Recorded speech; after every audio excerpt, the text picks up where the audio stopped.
@MARYLINMAESO.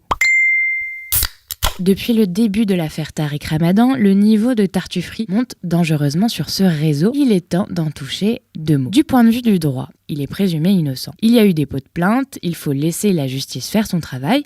C'est entendu. Avoir des doutes quant à sa culpabilité est une chose, justifier ces doutes en nourrissant la culture du viol en est une autre. De ce point de vue, j'insiste, qu'il soit innocent ou coupable, rien ne justifie l'utilisation de ce genre d'argument. Petit florilège.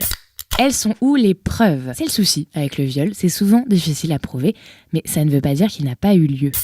Pourquoi elle n'a pas parlé plus tôt ? Bien, je ne sais pas, peur, honte et j'en passe, la plupart des victimes n'osent pas parler. Next. C'est une menteuse, elle discrédite le hashtag balance ton porc. Culpabiliser, intimider la victime en utilisant d'autres victimes, propre. Tu es trop laide, un homme comme Tariq Ramadan n'a pas pu te violer, si t'étais belle, on t'aurait cru. No comment. Il est célèbre, tu as un livre à vendre, sale pute. Petite variante de la promotion canapé, ce slut-shaming, ça aussi, on connaît. C'est un homme merveilleux, un homme pieux, il a sauvé des vies. Comme si ça empêchait d'en détruire par ailleurs.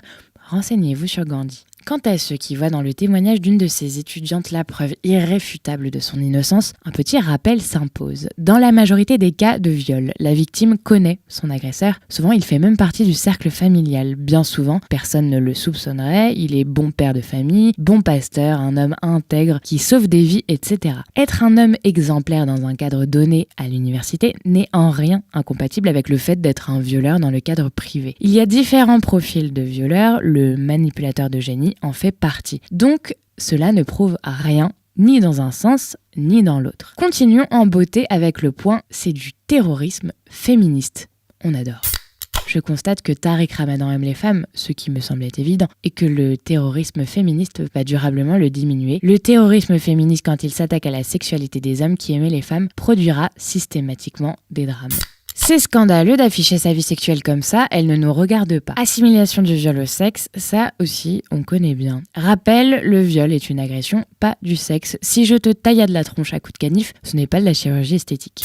Elle était consentante, faut pas déconner, tu montes dans la chambre d'hôtel d'un mec, tu sais ce qui t'attend. Point Harvey Weinstein. Non, si on lui fait confiance, on ne se méfie pas. Je suis montée X fois dans la chambre d'un homme pour discuter. Et puis quoi qu'il en soit, le consentement c'est pas fait pour les chiens, donc calmez vos braguettes. Même dans ton lit, même si elle est déshabillée, même pendant l'acte, si elle te dit non et que tu continues, c'est du viol.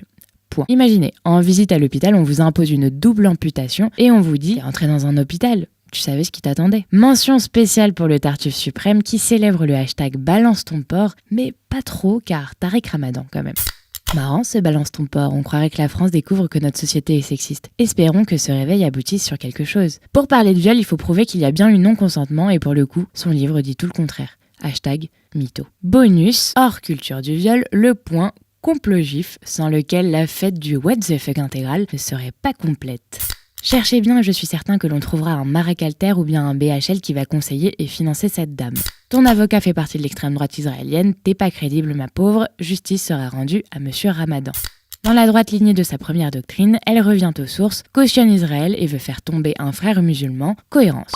Voilà, quelle que soit l'issue de l'affaire, ce qui est certain c'est que ces propos participent de la culture du viol. Bravo à tous. PS, toute ressemblance avec l'affaire Polanski n'est certainement pas fortuite. Ah, la célébrité.